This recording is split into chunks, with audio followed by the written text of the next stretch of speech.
শুধু মানুষ হতভাগা একটা প্রাণী যে আল্লাহর জমিনে থেকে আল্লাহর খেয়ে আল্লাহর পরে আল্লাহর বাতাস থেকে শ্বাস নিয়ে আল্লাহর দেওয়া পানি পান করে আল্লাহ পাকের দেওয়া অর্থ সম্পদ রিজিক স্ত্রী সন্তান সব ভোগ করে আল্লাহরই জমিনে আল্লাহ বিরোধী আইন চালু করে দিয়েছে। এই মানুষই একটা হতভাগা প্রাণী। মন খারাপ করেন না, আমার কথা রাগ করেন না, এগুলো বাস্তব। আর আমার দিকে তেড়ে এসে কোনো লাভ নাই, কারণ এটা হচ্ছে অকাট্য সত্য কথা যে আমরা আল্লাহ পাকের জমিনে আল্লাহর খেলাফতের দায়িত্ব পালন করছি না। আমরা আল্লাহ পাকের জমিনে আল্লাহর নিয়ামতগুলো ভোগ করে আল্লাহ বিরোধী অপশক্তির স্বার্থ রক্ষা করছে। না হলে বাংলাদেশের মতো জায়গায় কেউ ট্রান্সজেন্ডার চালু করতে পারে? একটা 90% মুসলিমের দেশে কেউ সুদভিত্তিক ব্যাংকিং সিস্টেম চালু করতে পারে? মদের বার চালু করতে পারে? জেনার লাইসেন্স দিতে পারে? পতিতালয় লাইসেন্স প্রাপ্ত হয়? কখনো ওই যে যাত্রা পালাগান ঢাক ঢোল ডুগি তবলা বাজতেছে, কেউ প্রতিবাদও করতে পারে না। করতে গেলে তাকে বলা হয় সে মৌলবাদী, সে সন্ত্রাসী, সে জঙ্গি, উগ্রবাদী। তো আমরা যদি আল্লাহ পাকের জমিনে আল্লাহর খেয়ে আল্লাহর পরে আল্লাহ পাকের সব নিয়ামত ভোগ করে এই যদি হয় আমাদের অবস্থা, তাহলে আমাকে আপনি বলেন যে আল্লাহ পাকের কি বয়ে গেছে যে আমাদের হাতে আল্লাহ পাক এই দুনিয়াতে বিজয় দিবে? আর কোনো জাতি নাই? পুরো মহাবিশ্বে সবাই আল্লাহর হুকুম মেনে চলে। সূরা বনী ইসরাঈল পড়েন, এমন কোন সৃষ্টি নাই আল্লাহ পাকের যে আল্লাহর তাসবিহ পাঠ করে না। শুধু এই মানুষই হতভাগা একটা সৃষ্টি।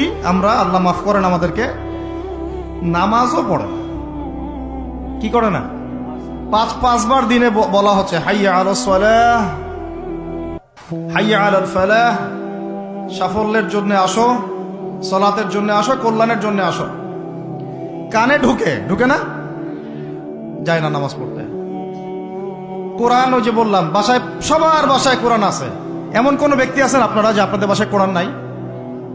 প্রত্যেকের বাসায় আছে। এমনকি আপনার ফোনের মধ্যে অ্যাপসে আছে, খুলে দেখার সময় নাই। সময় কোথায়? মানে এত ব্যস্ত, সকাল থেকে রাত পর্যন্ত এতই ব্যস্ত মানুষ হতভাগা, কোরআন খুলে দেখার সময় নাই। আবার বলে, এসব কথা বললে আবার বলবে যে আমরা কি ইসলাম কম বুঝি? আপনারাই ইসলাম বোঝেন, আমরা বুঝি না। আপনারাই মুসলমান, আমরা মুসলমান না, এইগুলা বলবে। উমর রাদিয়াল্লাহু আনহু ঠিকই বলেছিলেন আজকে থেকে এই 1400 বছর আগে, ইসলাম ধ্বংস হবে যখন দেখবা তিনটা বিষয় সমাজে চলছে।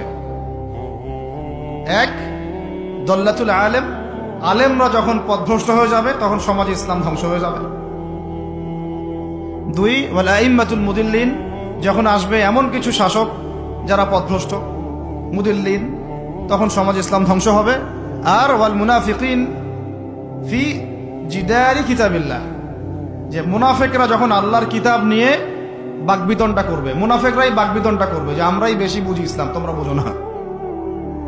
আর বাংলাদেশে এই টকশো সংস্কৃতি চালু না হলে আমরা এটা বুঝতে পারতাম না যে আসলে এই হাদিসটা সত্য। মাথার উপর দিয়ে যায় কথা কিছু না, পরে লেকচার রিপিট শুনে নিন। মূল জায়গায় আসি। কোরআন ঘরে আসে, আমরা তেলাওয়াত করি না। নামাজের আজান কানে আসে, নামাজে যাই না। শেষ রাত্রে আল্লাহ পাক প্রথম আসমানে নেমে আসেন। কিভাবে নেমে আসেন আমরা জানি না, ওইটার কাইফিয়ত ব্যাখ্যা করার আমাদের দরকারও নাই। আল্লাহ পাক বলেছেন, বাস ঈমান রাখি। এবং আল্লাহ পাক আহ্বান করতে থাকেন, কে আছো আমার কাছে কিছু চাইবা, আমি তোমাকে দিব। সুবহানাল্লাহ। কে আছো আমাকে ডাকবা, আমি তোমার ডাকে সাড়া দিব। কে আছো আমার কাছে ক্ষমা চাইবা, আমি ক্ষমা করে দিব। এইভাবে ফজর পর্যন্ত আল্লাহ পাক আহ্বান করতে থাকেন। আমরা ওই সময় ফেসবুক চালাই, রিল্যাক্সে ঘুম দিই। তাহলে নামাজের আজান কানে যায়, নামাজ পড়ি না, কোরআন বাসায় আছে, তেলাওয়াত করি না, খুলেও দেখি না, 40 কুলখানি বাদ দিয়ে। আর শেষ রাত্রে আল্লাহ পাক আহ্বান করতে থাকেন, আমি উঠে ওযু করে 2টা রাকাত নামাজ পড়ে একটু দোয়া করব, সেটা পারি না। এই আমি আবার যখন দিনের বেলায় এলেম শিখতে যাই, এমন জায়গায় এলেম শিখতে যাই যেখানে নারী পুরুষ একাকার অবস্থা, ফ্রি মিক্সিং। আমি এমন এলেম শিখতে চাই যে এলেমটা আমাকে 20 বছরে 20টা সূরাও শিখায় না। 20টা হাদিস আপনার মুখস্থ নাই, আমি চ্যালেঞ্জ করতেছি আপনাকে। 20টা হাদিস আপনি দাঁড়ায় বলেন, ছোট ছোট হাদিস খালি।